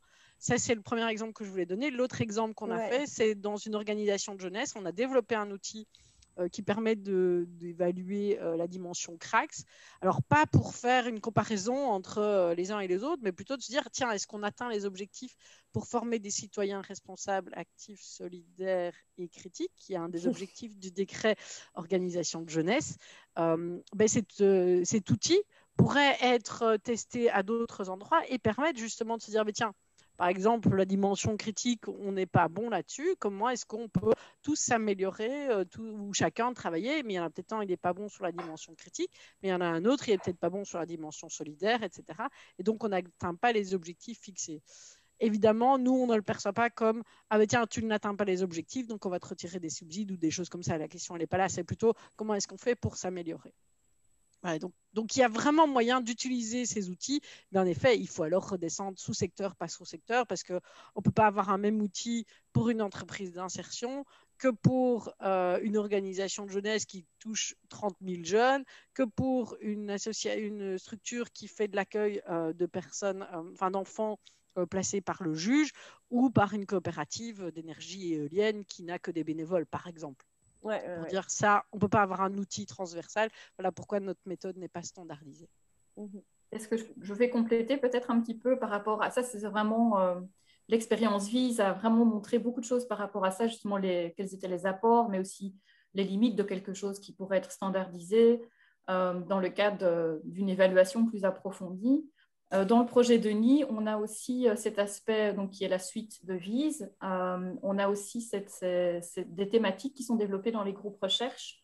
Et je voulais juste préciser qu'il y avait un des groupes recherche qui allait s'atteler à justement se poser des questions par rapport à comment ce dispositif, est-ce qu'il peut être pensé de manière intrasectorielle, transsectorielle? Est-ce qu'il y a des choses sur lesquelles il y a quand même des points communs si on est dans des secteurs différents? Donc, il va y avoir vraiment tout un travail de réflexion en lien avec l'expérience terrain qui va être fait. Donc, il va y avoir une journée de travail là-dessus, sur ces questions-là. Oui, donc, on espère pouvoir en dire un peu plus. C'est aussi un des aspects du projet de Nice, c'est d'essayer d'aller creuser certaines pistes qui ont été, qui ont des brèches qui ont été ouvertes en fait, par VISE et d'aller creuser un petit peu plus loin. Et c'est notamment cet aspect-là qui va retenir un peu l'attention, entre autres. Oui, exactement. Merci Catherine pour cette précision. Merci beaucoup Monsieur Lehmans pour cette question. Vous voyez qu'on peut s'étendre longuement en réponse. On a une autre question de Monsieur Borsu. Je ne sais pas s'il souhaite la poser lui-même ou si je lis le commentaire. Vu que c'était écrit, je vais le lire, mais n'hésitez pas à nous compléter. Donc, je lis son commentaire. Bonjour, j'entends qu'une dérive à éviter est la quantophrènie, un recours massif aux données quantitatives, mais gare aussi à la quantophobie. Dans un autre secteur, le succès du Housing First, par la prise en charge de la question du sans-abrisme, a aussi pu s'imposer justement parce qu'à un moment donné, on a posé des coûts globaux sur les différents dispositifs et on a osé comparer. Les méthodes qualitatives ont un excellent effet de levier dans l'identification des enjeux d'une entreprise, ce qui a été brillamment exposé, merci. Mais le quantitatif peut aussi être un bon indicateur pour une communication externe. Et donc là, je vais tout de suite réagir en disant, évidemment, moi, je suis complètement d'accord avec vous et c'est vraiment un élément sur lequel on insiste dans le cadre, c'est un des gros enseignements du projet VISE, c'est qu'il y a un réel intérêt à la pluralité des méthodes et à combiner en fait des approches différentes. C'est juste que les chiffres ne permettent pas la même chose que une approche qualitative et inversement, une approche qualitative ne permet pas ce que peuvent permettre en termes de comparaison, etc., des chiffres. Peut-être juste, je crois qu'il y a eu peut-être au départ du projet VISE une volonté un peu, ou en tout cas une opposition avec la plupart des démarches existantes qui s'appuient assez fort sur des approches plutôt quantitatives de l'évaluation d'impact social et qui d'ailleurs parlent plutôt de mesures d'impact social, etc. Et donc on a voulu un peu se distancier de cette tendance-là, mais ce n'est vraiment pas pour ça qu'on rejette la dimension quantitative, comme l'a dit Joanne, hein, je crois que et moi je peux le dire parce que j'avais vraiment une vision transversale de l'ensemble des démarches d'évaluation d'impact social menées dans les 68 entreprises testeuses. Je ne crois pas qu'il y ait une seule démarche qui se soit complètement détachée des chiffres. Enfin, il y avait toujours une approche qui combinait des données quantitatives avec des données qualitatives. Et je crois que le vrai pouvoir, il est dans cette combinaison-là, hein, dans la combinaison des deux. Ouais, moi, je voulais vraiment dire, j'ai eu 2 exemples d'entreprises où on a fait exclusivement du quanti, c'était des entretiens. Ouais. Je pense qu'une des raisons était liée aussi à la population. Attends, Joanne, exclusivement du quali, tu veux dire? Du quali, oui. Oui. Pardon, exclusivement parce que c'était des populations particulièrement complexes. En tout cas, aucune des deux, on ne pouvait aller leur envoyer un questionnaire avec des questions fermées. C'était impossible. La première, c'était une population de handicap mental forte. Et la seconde, c'était des personnes, des parents dans le domaine de l'aide à la jeunesse, donc vraiment très très éloigné avec un rapport à l'autorité, etc., enfin très particulier, etc. Et donc voilà, les deux c'était des entretiens, mais c'est les deux seules fois, et je crois que je suis à plus de 30 entreprises que j'ai accompagnées, donc c'est vraiment extrêmement rare qu'on ait que du quali. Ce qui nous importe surtout, c'est de dire il y a moyen de faire autre chose que du quanti. C'est vraiment ça, c'est de dire il y a d'autres moyens de faire et qui sont tout à fait pertinents et objectivables. Donc oui, les chiffres, on a bien conscience que c'est beaucoup plus simple de venir donner des chiffres pour montrer les effets de quelque chose, etc. Mais ce qui nous importe, c'est de dire que ce n'est pas le seul moyen de le faire. Ouais, je crois qu'il faut vraiment éviter à la fois la quantophrènie et la quantophobie. Voilà, tout à fait. Évitons les extrêmes. Il y avait une question de Madame Chantal, alors NL. Désolée, je ne sais pas quel est votre nom complet. Mais voilà, vous avez levé la main. Oui, bonjour, je suis Chantal Koreman. Vous avez rencontré, enfin, peut-être mon collègue ce matin qui a fait la présentation de Belgium Impact, Philippe Ezelen, et je suis également conseillère du roi en matière socio-économique. Et donc, je voulais d'abord vous remercier pour tout le travail et pour les exposés. J'ai beaucoup appris je suis impressionnée par ce qui se fait de façon latérale et au sein de plusieurs organisations très diversifiées. Alors, ce que moi je me demande, c'est que actuellement, il y a vraiment, si vous me permettez le mot, une avalanche au niveau de méthodes de mesurement d'impact. Tout le monde vient nous voir pour dire, voilà, nous avons trouvé la solution pour mesurer l'impact et voici la méthode. Ce que j'ai beaucoup apprécié dans l'exposé que vous avez fait, c'est que en fait, c'est du sur-mesure. C'est que il faut aller sur place, il faut voir ce qui se fait, comment ça se fait avec les groupes que ça se fait, par qui le travail est fait, et que c'est très diversifié. Et moi, j'ai une crainte actuellement que on découvre avec beaucoup de passion l'entrepreneuriat social, l'économie sociale. On voit que l'intérêt monte. Donc, il a toujours été là, mais actuellement, il soulève tellement d'intérêts, de questions, et ce mot d'impact est devenu vraiment un mot de buzz. Ouais. Et c'est un aide que je crains vraiment que si on ne fait pas attention, et qu'on se lance dans ce débat de une méthode pour tout ou généraliser et qu'on perd de vue cette grande richesse de diversité, qu'on va arriver là avec un outil qui va peut-être être imposé. Et actuellement, l'autre côté, c'est qu'on a X et 1000 façons de mesurer l'impact et qu'on n'arrive pas à quelque part faire oui, si vous me permettez le mot, mais la comparaison. Et là aussi, c'est quelque chose pour un philanthrope qui demande votre rapport d'impact et veut être sûr que si vous faites, que si vous êtes actif dans la distribution de repas, c'est que vous donnez bel et bien des repas de qualité, durables, etc. Donc, d'une façon, il y a le besoin, d'un autre côté, il y a le risque, et il y a cette grande, et ça aussi j'ai beaucoup apprécié, c'est que vous avez accentué la différence entre impact, résultat, et alors il y a aussi ce mot efficacité qui monte de partout. Et on mélange parfois un peu le tout. Et donc, mon grand souci, c'est vraiment comment garder la richesse de la diversité et de ne pas tomber dans un piège que généraliser une méthode de comparer, parce qu'on ne sait pas comparer. Comme vous l'avez tous dit à juste titre, on ne sait pas comparer protection jeunesse, sans-abrisme, production durable, vin, etc. Pour moi, on ne peut pas comparer. C'est tout à fait autre chose. Mais donc, comment arriver à bien expliquer cela et à ne pas tomber dans le piège de vouloir faire cette une et unique méthode? Merci. Oui, oui, j'avais envie de dire, la première chose, voilà, exactement ce que la région Wallonne a fait, nous faire confiance.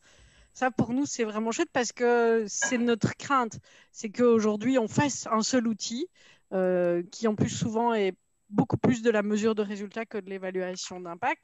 Alors qu'en fait, c'est un mix des deux. Il faut de la mesure de résultat et c'est normal qu'un philanthrope se dise à un moment donné, ah, mais tiens, j'aimerais bien m'assurer qu'on a bien touché et qu'on a bien distribué autant de repas. Oui, c'est bien. Mais qu'est-ce qui se passe une fois qu'on a distribué ces repas? Est-ce que ça a permis aux personnes de réellement manger? Est-ce que ça leur a permis d'aller au-delà de manger? Est-ce qu'il y a eu quelque chose qui s'est produit, etc. Qu'est-ce que c'est produit? Et c'est ce mix des deux qui est essentiel. Et donc, plus nous, on a l'occasion de défendre cette approche, plus ça se diffuse et plus des gens nous font confiance et plus voilà, on peut aller loin.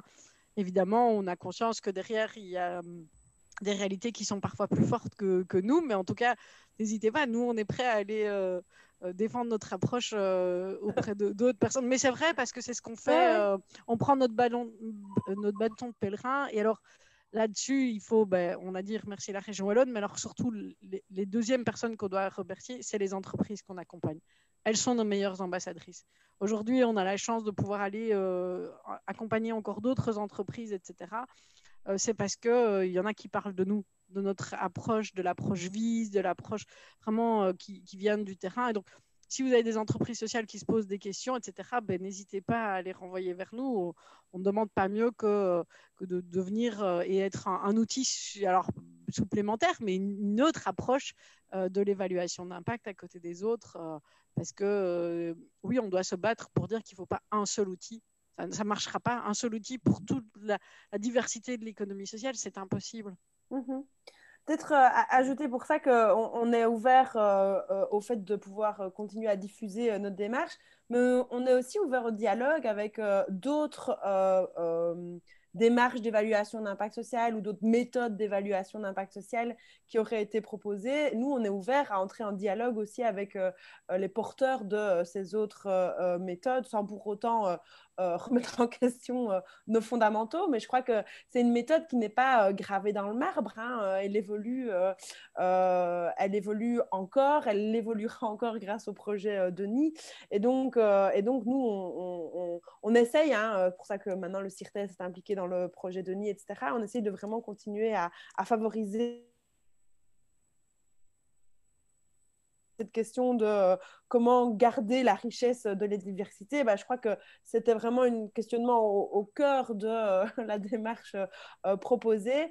Et je trouve que ce qui est vraiment intéressant, c'est de voir quand des entreprises souhaitent s'approprier collectivement des enjeux qu'ils partagent, en fait. Et c'est là, à mon avis, où il y a une démarche collective qui est possible. C'est quand il y a des constats qui sont similaires et quand il y a une volonté de travailler ensemble pour valoriser collectivement les effets qui sont générés, les constats qui sont transversaux.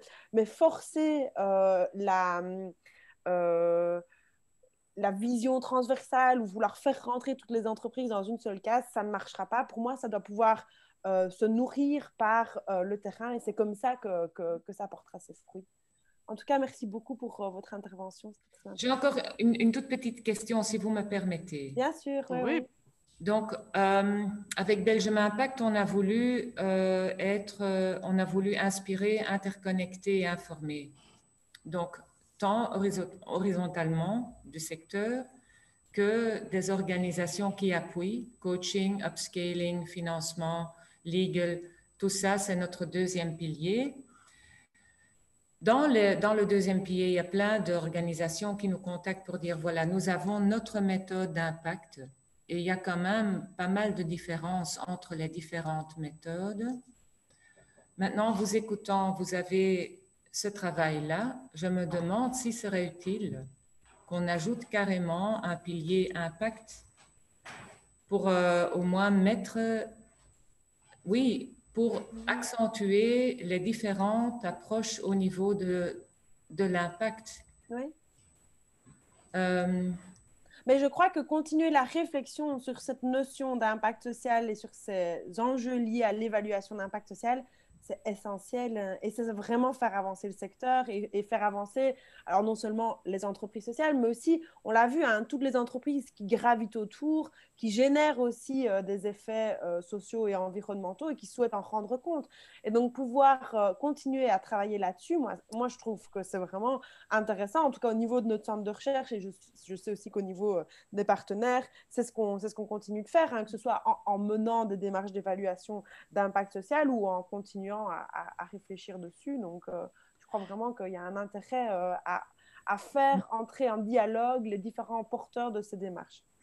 Et cette distinction mesure de résultats, évaluation d'impact, elle n'est pas venue par hasard. Hein. Moi, je me souviens, on est intervenu dans un colloque à Montpellier en novembre 2019. Et on discutait avec des personnes qui nous disaient, ah oui, évaluation d'impact, etc. Et tout.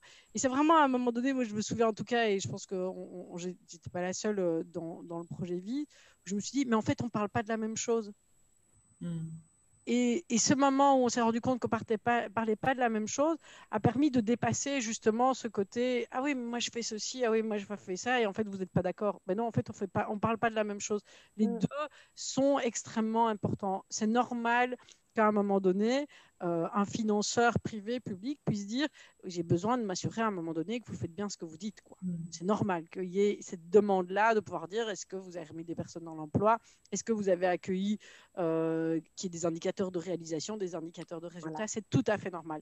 L'évaluation d'impact, elle est d'abord et avant tout au service de l'entreprise, au service de ses bénéficiaires pour s'assurer de comment et pourquoi elle fait. C'est pour ça, quand une entreprise me dit « ah, vous faites un peu des enquêtes de satisfaction », je dis bah, « non, en fait, d'une certaine manière, je m'intéresse peu de savoir si la personne est satisfaite ou pas. Ce qui va m'intéresser, c'est de savoir pourquoi et comment elle l'est. » Donc, les deux sont vraiment essentiels. Et donc, en effet, pouvoir se dire, il y a des outils et pouvoir faire la distinction entre des outils de mesure de résultats et des outils d'évaluation d'impact et pourquoi les deux sont essentiels, font partie des choses vraiment à travailler de manière beaucoup plus claire.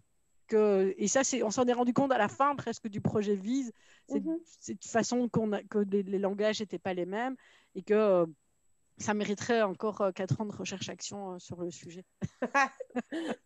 Voilà. Donc, on est bien sûr demanderesse, parce qu'on est 3 femmes pour VISE, demanderesse de pouvoir poursuivre la réflexion et la discussion avec vous, en tout cas avec grand plaisir. Oui, si je peux ajouter aussi quelque chose par rapport à Denis, puisque moi je suis plus sur le Denis VISE, je l'ai vu de loin. C'est justement vraiment des objectifs aussi du projet, c'est de permettre à cette philosophie qui garde la diversité des entreprises sociales et cette approche qui combine du quanti, du quali, une démarche en profondeur, un processus avec toutes les parties prenantes. C'est surtout cet objectif de formation d'accompagnateurs a vraiment pour volonté d'avoir des nouveaux accompagnateurs, mais qui sont vraiment, qui adhèrent à cette vision des choses et qui puissent appliquer finalement ce dispositif de manière la plus fidèle possible à ce qui a été développé par rapport au projet VISE. Donc je crois que c'est aussi cet aspect formation qui va permettre peut-être de garder cette philosophie, de la faire perdurer et voilà, qu'elle puisse avoir sa place par rapport à d'autres dispositifs qui prennent beaucoup de place et qui sont plus basés sur des choses plus quantitatives ou financières. Donc, il y a vraiment cette volonté de prolonger ça par la formation. Puis, la communauté d'accompagnateurs, c'est aussi ce qui va permettre d'avoir un fil. Donc, il y a vraiment une volonté de faire vivre, en fait, cette vision des choses. Et ce n'est pas pour rien aussi qu'on intervient aujourd'hui. C'est vraiment cette volonté de diffusion et de montrer un peu la plus-value de ce type de démarche. Donc, il y a plusieurs pistes et le dialogue, en effet, avec d'autres structures, d'autres initiatives qui travaillent sur l'impact, comme c'est le cas pour vous, mais c'est essentiel. C'est essentiel de pouvoir s'enrichir mutuellement et d'ouvrir le dialogue sur ces aspects-là. Merci. Merci beaucoup. Alors, en tout cas, dans le chat, il n'y a pas d'autres questions. Je ne vois pas s'il y a des mains levées, mais je ne crois pas. Je n'en ai pas vu. Ok. Est-ce que quelqu'un veut réagir? Sinon, on peut passer peut-être au POLS. Ouais. Hein. Allons-y.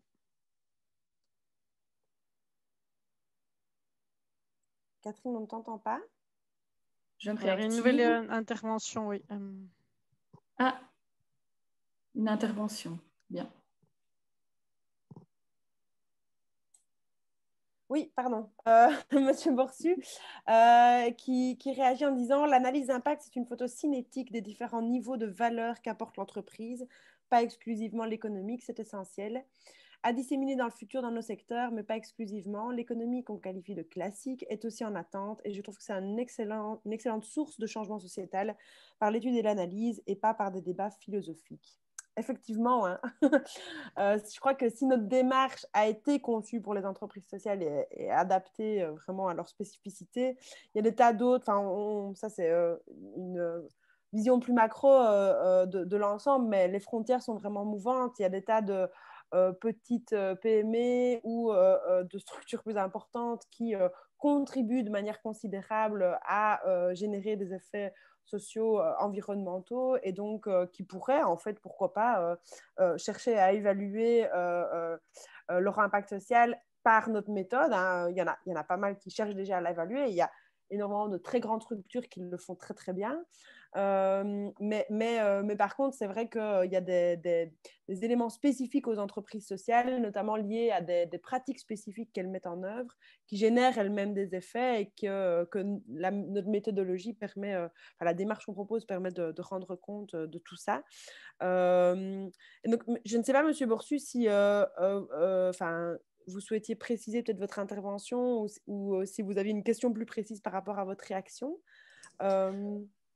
Bon, ça fait 2 fois que vous me demandez d'intervenir, donc je veux quand même intervenir. Merci. Non, mais je trouve que on l'a bien senti. Moi, en fait, je suis assez récent dans le secteur de l'économie sociale. D'accord. Mais je me rends compte qu'on est souvent, et en plus c'est assez de saison, on est un peu dans une bulle à quelques reprises d'ailleurs, à se demander dans quelle bulle. Chaque famille philosophique va s'identifier comme faisant partie d'une bulle, la bulle des valeurs, enfin bref, on ne va pas rentrer dans l'analyse de ça. Et je trouve qu'ici, avec l'impact, on est avec quelque chose qui transcende ce positionnement idéologique de je suis soit au sein de l'économie où je suis un tiers secteur, etc.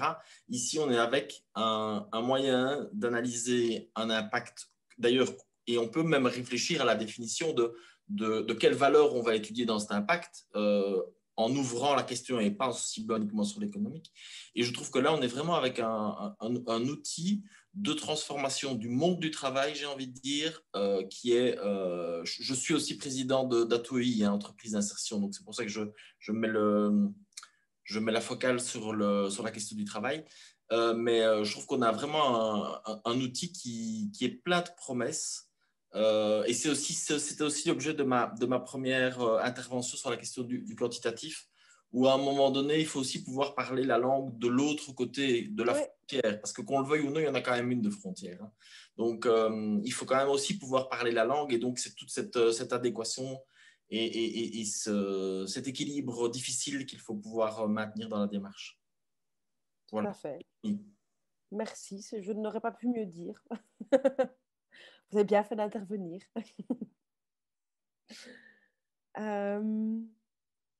Je ne sais pas s'il y a d'autres réactions ou si on passe aux questions. Paul. Super. Merci pour toutes vos interventions. Catherine, je te laisse expliquer. Oui, je vérifiais que mon micro était activé. Donc voilà, en fait, on a préparé quelques questions pour lancer le débat qui a déjà été quand même bien entamé. Donc, on vous propose de passer à quelques questions sur lesquelles réagir et dire si vous êtes plutôt d'accord ou plutôt pas d'accord. C'est juste pour avoir un petit panorama de, de votre avis sur la question. Donc, je propose de lancer. Donc, le premier, Paul, c'est votre avis sur cette affirmation. Pour mesurer l'impact généré par une évaluation d'impact, il suffit de comptabiliser le nombre d'emplois créés. Je propose de lancer le premier Paul par rapport à cette affirmation. C'était plutôt pour mesurer l'impact généré par une entreprise d'insertion. Ah oui, pardon. Il suffit de comptabiliser le nombre d'emplois créés. Non, pas de souci. Bon, c'est volontairement un peu excessif. Je vais répondre aussi.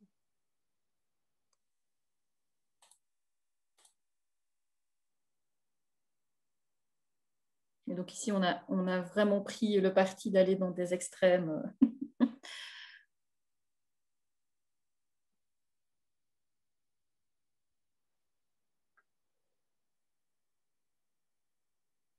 Je pense qu'on peut peut-être montrer les résultats. Question par question, alors, ok. Oui, parce que je pense qu'il n'y a pas moyen de montrer tous les résultats des 3 questions ensemble. Bon, c'est univoque. C'est une question qu'on a déjà abordée. Hein. Effectivement. On peut passer à la question suivante, du coup. Pour mesurer l'impact généré par les scouts, il suffit de comptabiliser le nombre de membres et d'unités. On peut présenter le pôle suivant.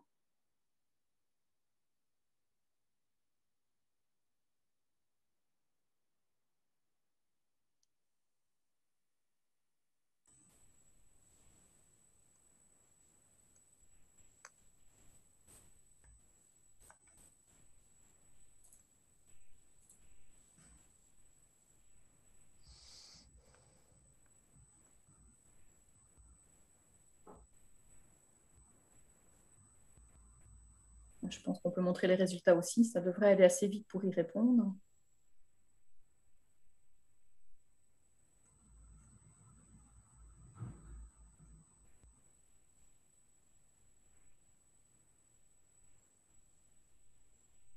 Ah, on a quand même un peu de nuance. On peut peut-être faire le dernier, puis réagir, rebondir sur les résultats. Faire le troisième pôle. Donc, pour mesurer l'impact généré par une coopérative en circuit court, il suffit d'étudier le rapport coût-bénéfice.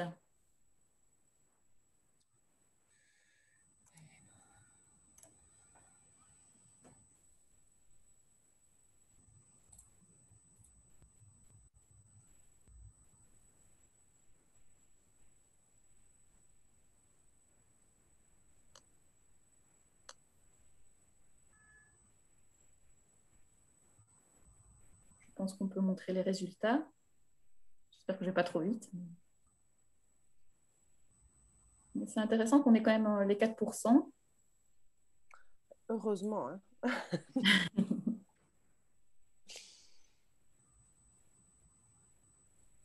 Ici, on a vraiment utilisé le mot mesure dans chacune des énonciations volontairement. Est-ce que, je ne sais pas comment on peut rebondir sur, est-ce que quelqu'un a envie de rebondir par rapport à justement ces affirmations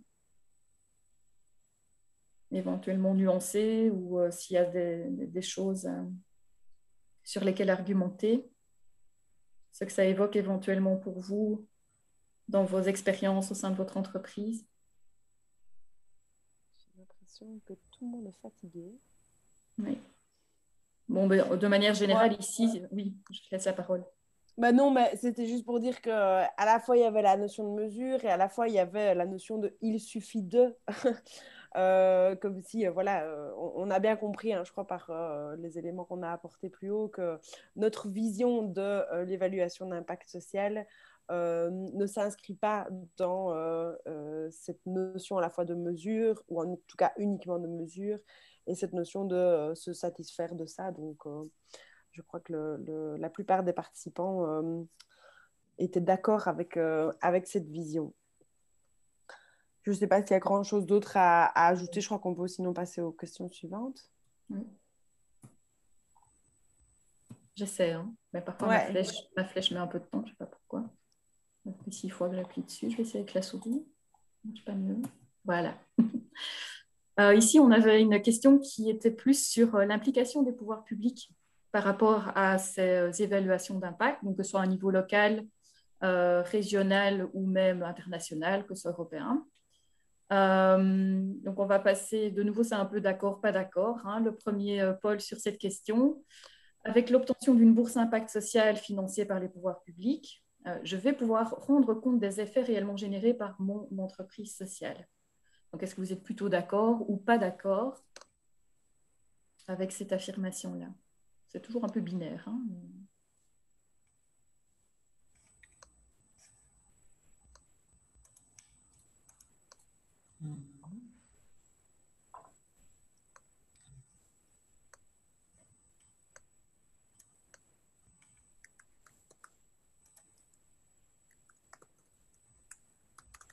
On peut voir les résultats éventuellement.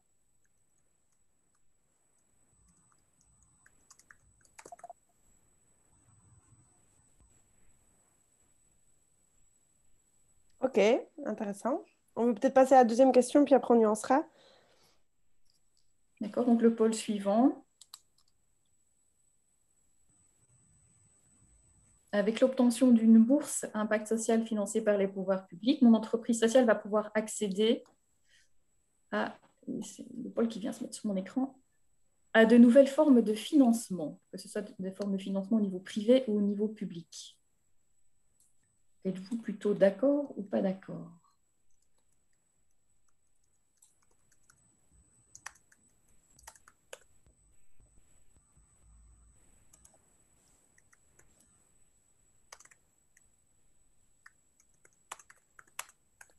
Voilà, je propose qu'on montre les résultats.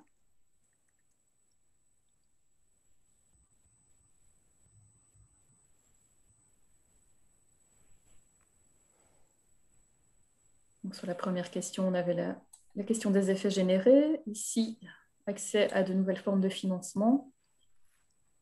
Vous êtes plutôt d'accord, de manière générale. Ça peut vous donner accès à de nouvelles formes de financement. Et je pense que celle-ci, on a encore 2 questions. Mais je ne sais pas s'il faut passer toutes les questions en revue. L'objectif ici, Non, je ne sais c'était pas. un peu favoriser le débat, mais bon, je crois que c'est la fin de journée pour tout le monde et que tout le monde est un peu fatigué. Peut-être juste, Monsieur Borsu souhaite réagir juste avant, juste dire, je crois que le fait que, en tout cas sur l'affirmation A, qu'il y ait 61% qui soient d'accord et 39% pas d'accord, c'est aussi parce qu'on est sur un format binaire d'accord, pas d'accord. Parce qu'effectivement, rendre compte de l'ensemble des effets réellement générés par mon entreprise sociale, ça peut être compliqué à appréhender, en tout cas dans une unique démarche d'évaluation d'impact social. Et pareil pour le deuxième point, accéder à de nouvelles formes de financement, tout dépend de la réalité de la structure. Donc, on revient au fait qu'il y a une très grande diversité dans le secteur qui, du coup, mène à des démarches très différentes, avec des motivations différentes, avec des possibilités différentes, des souhaits différents derrière. Et donc non, toute démarche ne va pas permettre automatiquement d'accéder à de nouvelles formes de financement. Par contre, si c'est vraiment l'objectif premier, en tout cas, ça sera un outil supplémentaire pour chercher à accéder à de nouvelles formes de financement. Monsieur Borsu ?